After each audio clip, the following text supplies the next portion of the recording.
My name is Dr. Santosh Pramod Kotlande. I took admission in Kazan State Medical University, Russian Federation. FMG score was 165 marks, and which was I cleared in first attempt only in 2018.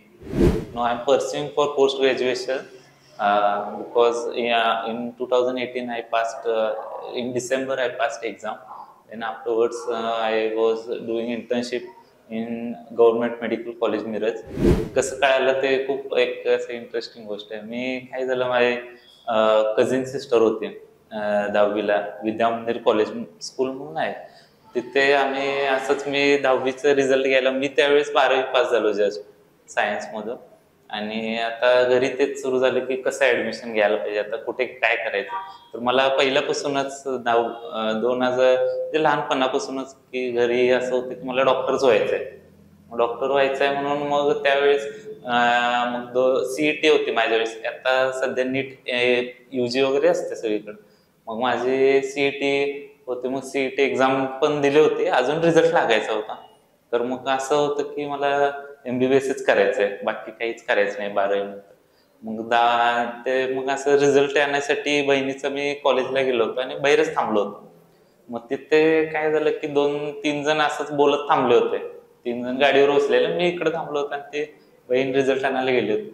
मग ते बोलता बोलता असंच त्यांचं सुरू झालं की त्यांच्या कुणाच तर रिलेटिव्हला ऍडमिशन घ्यायचं होतं एमबीबीएसला. ते असं बोलता बोलता मला असं फक्त थांबूनच कळलं अमित कांबळे सरांचं ऑफिस कुठे आहे आणि आपण कसं जाऊ शकतो. कारण ते एवढ्या जोरात बोलत होते की मला सगळं ऐकू आलं की अमित कांबळे सरांचं ऑफिस ते एक बिल्डिंग आहे तिथं आहे आणि असं असं तुम्ही जाऊ शकता, एमबीबीएस साठी तुम्ही रशियाला ऍडमिशन घेऊ शकतात. आणि सगळं रिव्ह्यू वगैरे तिथंच बसून भेटला मला. मग मी घरी गेलो रिझल्ट झाल्यावर. मग घरी गेल्यावर मी घरी चर्चा केली असं. मग मी सांगितलं की वडिलांना सांगितलं की असं असं अमित कांबळे सर म्हणून आहेत, एक एज्युकेशनल कन्सल्टन्सी नाव होतं त्यांचं, आता पण तेच आहे बहुतेक. मग त्यावेळेस सांगितलं की मला असं असं आपण तिकडे जाऊ शकतो म्हणून. मग घरी चर्चा करून मग आम्ही तिकडे गेलो. मग त्यावेळेस मग अमित कांबळे सर भेटले, त्यांचे मिसेस मॅडम पण होते. आम्ही बोलले असं, त्यांनी खूप सारं व्यवस्थित सांगितलं सगळं. पहिली गोष्ट तर गेल्या गेल्या असं वाटलंच नाही की आपण कन्सल्टन्सी सर्व्हिसमध्ये आलोय. असं वाटलं की मला घरचेच कोणतर मोठे घरचेच कोणतर आपले गाईड करतायत आपल्याला, काय आपल्याला काय करायचंय, एमबीबीएसला कसं असेल, पुढचं तिथे गेल्यावर काय असेल आणि ऑप्शन आपल्यासाठी काय काय आहेत, आता म्हणजे युनिव्हर्सिटी कशी आहे. कारण आपल्याला इथं घरी बसून नाहीतर इंटरनेटवर सर्च करून आपल्याला कधीच समजत नाही की काय आहे बाबा. आणि त्यावेळेस तर 2012 मध्ये असं इंस्टाग्राम नाही तर फेसबुक एवढं काय इतकं काय हे नव्हतं. आता युट्यूबवर तुम्ही कोणती युनिव्हर्सिटी सर्च करू शकता.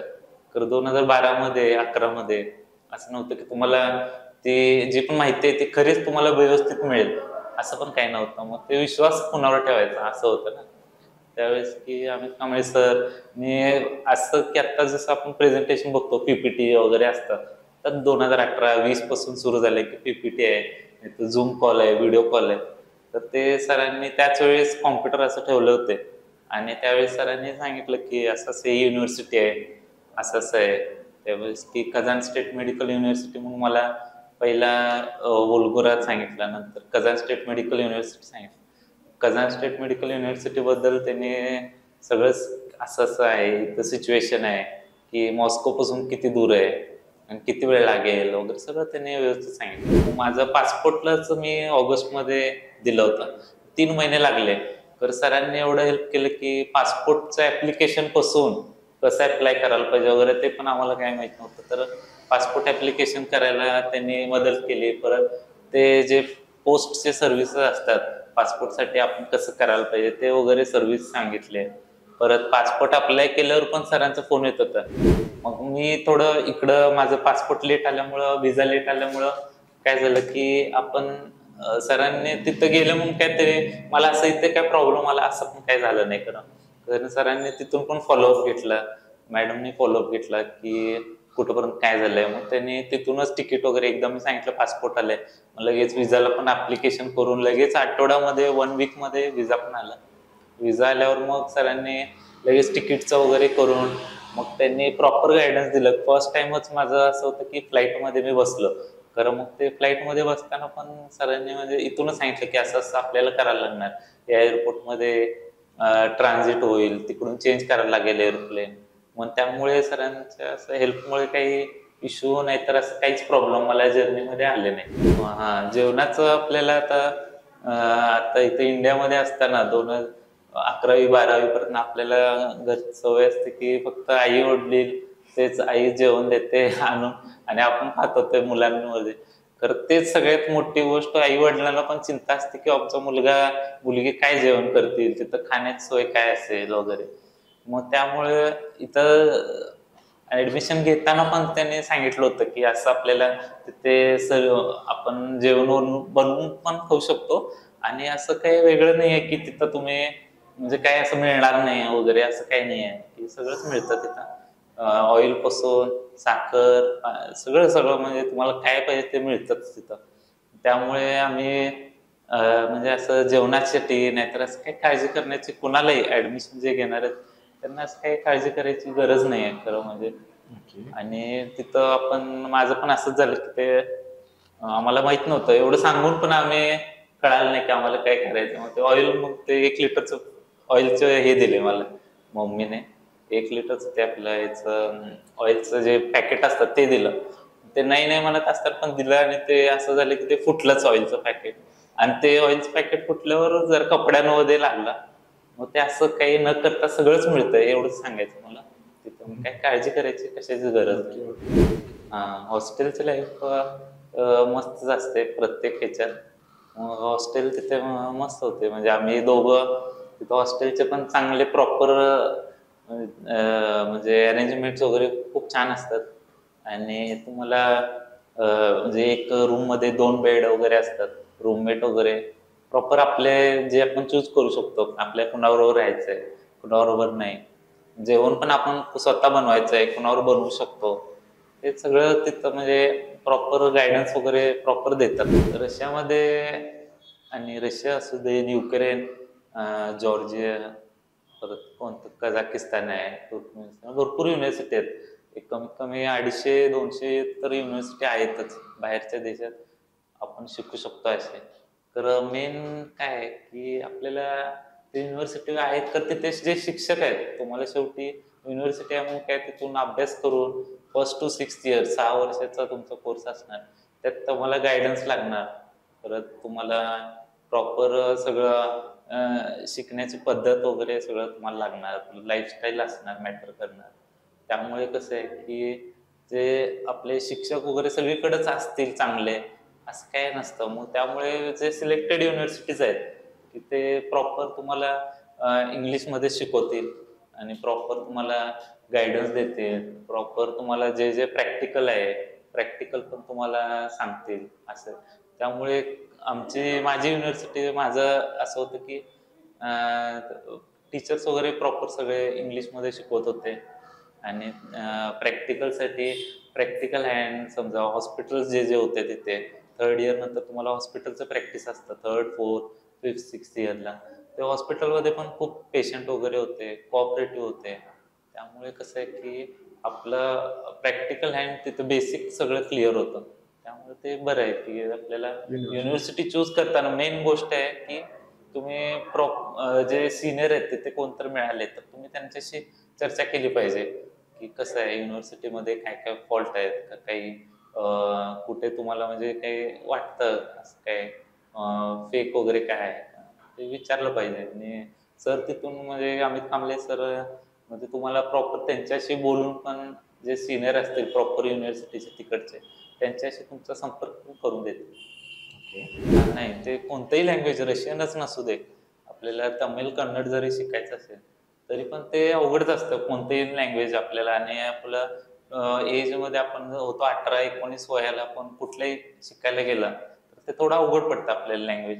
तर असं नाही आहे की आपण कोणतीही गोष्ट जर एकदा शिकायला घेतलं तर शिकून होते. जर अवॉइड करायचं असेल तर तुम्ही कोणती लँग्वेज शिकू शकणार नाही. असं ते त्यांच्याकडे असं आहे की ते जर रशियन शिकवणार आहेत तुम्हाला, ते शिकवायचा त्यांचा हेतूच आहे की तुम्ही 3rd, 4th, 5th year, 6th year मध्ये तुम्ही पेशंटशी बोलू शकाल. आणि त्यामुळेच ते रशियन तुम्हाला शिकवतात. असं नाही की रशियन मध्येच तुम्हाला बाकीचे सब्जेक्ट शिकायचे आहेत. त्यांचा हेतू आहे की क्लिनिकल जे पण असेल हे आपल्या महाराष्ट्रामध्ये आपण मराठी बोलतो, कर्नाटकमध्ये कन्नड बोलतो. आणि जर आपल्याला मी डॉक्टर असून आता इथं जरी असेल, कर्नाटकमध्ये जाऊन प्रॅक्टिस करायचं असेल मला, तर मग तिथं कन्नडच बोलायला लागणार पेशंटशी. नाहीतर मला त्यांचं प्रॉब्लेम नाही तर काय ते काही समजणार नाही. म्हणून तुम्ही जरी जर्मनी जावं ना युक्रेन जावं, रशिया झालं तर रशियन तुम्हाला शिकलंच पाहिजे, नाहीतर मग तुमची स्वतःचीच प्रॅक्टिस होणार नाही. असं आहे. कोणत्याही युनिव्हर्सिटी असू दे, इंडियात असू दे, आउट ऑफ कंट्री असू दे, अभ्यास तर सगळीकडेच करायला लागणार आहे. ते गव्हर्नमेंट हॉस्पिटलची सगळ्या युनिव्हर्सिटीचे जे आता example Kazan state medical university आहे, तर कझानमध्ये जे जे हॉस्पिटल आहेत गव्हर्नमेंट हॉस्पिटल, तिथे तुम्हाला प्रॅक्टिससाठी मिळते. मग तुम्ही प्रॅक्टिस तिथे करू शकता. असं आहे. मग ते क्लासेस असतात. परत ते प्रत्येक आता मेडिसिन आहे, सर्जरी आहे, एनएससी आहे एक्झाम्पल. मग ते तुम्हाला ते तिथं ते क्लासेस असतात. ते तुम्हाला 1 तास 1.5 तास असतो. त्यामध्ये तुम्हाला जाऊन ते पेशंटची व्हिजिट करायची, त्यांची क्लिनिकल हिस्ट्री घ्यायची. Then afterwards you can write report and also submit to teacher. एक्झामसाठी म्हणजे 19 सब्जेक्ट्स आहेत. एनाटॉमी टू सगळे क्लिनिकल वगैरे पकडून. तर त्याचं प्रिपरेशनसाठी तुम्हाला पहिले तर गोष्ट की तिथे कोणत्या युनिव्हर्सिटीमध्ये असाल तर तुम्हाला एक्झाम तिथेच 3rd, 4th, 5th year, 6th year पासून बेसिक पहिले तुमचे प्रॉपर पाहिजे. कोणत्याही सगळ्या सब्जेक्टचे बेसिक्स पाहिजे. बेसिक्स नंतर तुम्ही येऊन इकडे प्रॉपर 6 महिने 5 महिने प्रॉपर अभ्यास केला पाहिजे दररोज. 12 तास 13 तास आणि MCQ सॉल्व्ह केलं पाहिजे. तर FMG पण क्रॅक करण्यासाठी काय इतकं मोठी एक्झाम नाही आहे ती. फक्त तुम्हाला पास व्हायचं आहे. 150 टू 300 क्वेश्चनची एक्झाम असते. 150 मार्क्सचं तुम्हाला पासिंग आहे. तर 150 मार्क्स फक्त पाडायचे आहेत तुम्हाला.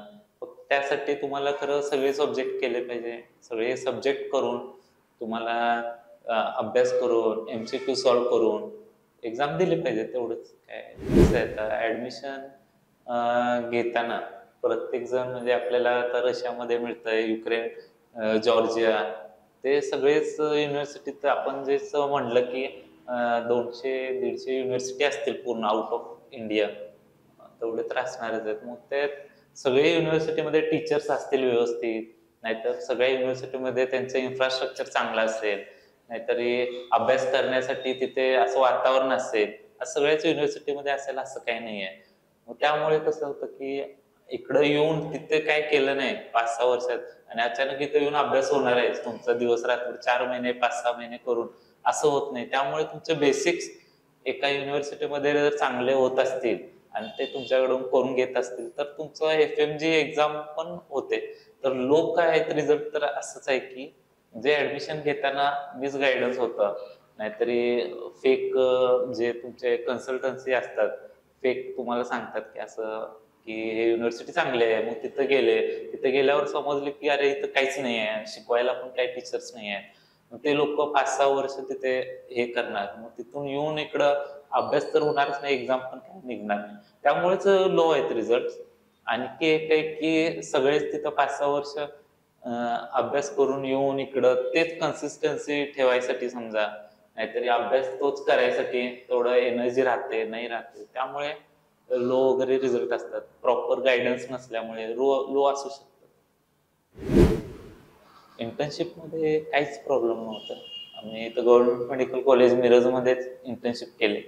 तर ते इंटर्नशिपला प्रॉपर तुम्हाला जे पण डिपार्टमेंट आहे ते अलोकेट केलेले असतात. 15 दिवस, 1 महिना, 1.5 महिन्यासाठी अलोकेट केलेले असतात. मग तुम्हाला तेच ते त्या ह्याच्यात जाऊन फक्त तुम्हाला जाऊन तिथे हे प्रॅक्टिस करायची आहे. इंटर्नशिप मध्ये काय प्रॅक्टिसच आहे शेवटी एक. त्यामुळे काही प्रॉब्लेम काहीच नाही आला.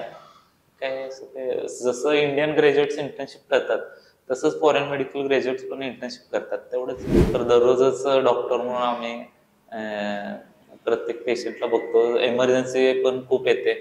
जर असं एकच पेशंट वाचवलं असतं तर मी सांगितलं असतं. तर आम्ही कोविडमध्ये पण जस्ट पास आउट झाल्यावर कोविडमध्येच होतो. तर कोविडमध्येच खूप साऱ्या लोकांना आम्ही हे ट्रीटमेंट वगैरे दिले. त्यामुळे काय असं म्हणजे स्पेशल काय असं every day we have something new to tell. So we cannot tell one thing today. They are very proud. First त्यांना घरी पण कोणीच आई वडील नाहीतर पूर्ण फॅमिलीमध्ये कोणीच डॉक्टर नव्हते पहिली गोष्ट. तर त्यामुळे कसं आहे की फक्त पॅरेंट्सच नाही तर खूप रिलेटिव्ह वगैरे सगळेच एक दृष्टिकोन बदलतो प्रत्येकाचा. एक कोणतरी डॉक्टर झाल्यावर आणि मग त्यामुळे इन्स्पिरेशन घेऊन तुमचेच रिलेटिव्ह वगैरे कॉम्पिटिशन करून ते पण त्यांची पण लाईफ चांगली होते. त्यामुळे कसं आहे की त्यांना तर चांगलंच वाटतं. गव्हर्नमेंट मेडिकल कॉलेजेसमध्ये तुम्हाला ऍडमिशन मिळत नसेल तर मग ते डीम्ड युनिव्हर्सिटी नाहीतरी प्रायव्हेट हॉस्पिटलमध्ये घेण्यापेक्षा बाहेरच्या देशात एक्झाम्पल रशिया आहे. रशियामध्ये वगैरे ऍडमिशन घेतलेलं बेटर आहे. कारण असं काही नाही आहे की तुम्ही आता ट्रॅव्हलिंग वगैरे पण तर काय खूपच इझी आहे. इथून जर दिल्लीमध्ये वगैरे ऍडमिशन घेतलं ट्रेनमध्ये बसलं तर 32 तास लागतात तुम्हाला दिल्लीला जायला. आणि तेच तुम्ही रशियात घेतलं तर तुम्ही 12 तासात पण जाता घरी रशियामध्ये युनिव्हर्सिटीमध्ये. त्यामुळे ट्रॅव्हलिंगचं काही नाही आहे. आणि आता सगळे इंस्टाग्राम, फेसबुक, व्हॉट्सअप त्यामुळे सगळे म्हणजे जवळच आलेले आहेत. मग तुम्ही असं मिस कराल फॅमिलीला नाहीतरी असं काय म्हणजे असं काही इश्यू पण नाही आहे. आणि जेवण बनवून घ्यायचं असं काय ते प्रत्येकाला तिथे लागेलच असं पण काय नाही आहे. तुमच्याबरोबर 4-5 जणांचा ग्रुप करून तुम्ही एक हे करू शकता थोडे जेवण वगैरे बनवायचं नाही तरी एकत्र तुम्ही फूड बनवू शकता. प्लस ते थोड्या काही युनिव्हर्सिटीमध्ये मेस पण चालू केलेले असतात. मेस म्हणजे इंडियन रेस्टॉरंट्स पण असतात, मेस असतात. मेस ते तुम्हाला प्रोव्हाइड करतात फूड. त्यामुळे बाकीचं काहीच इश्यू ट्रॅव्हलिंग, फूड, राहण्याचं वगैरे असं काही इश्यू नसतो. त्यामुळे तुम्ही ऍडमिशन घ्यायला कधीच काय म्हणजे निगेटिव्ह पॉईंट्स काहीच नाही आहेत रशियामध्ये ऍडमिशन घ्यायला.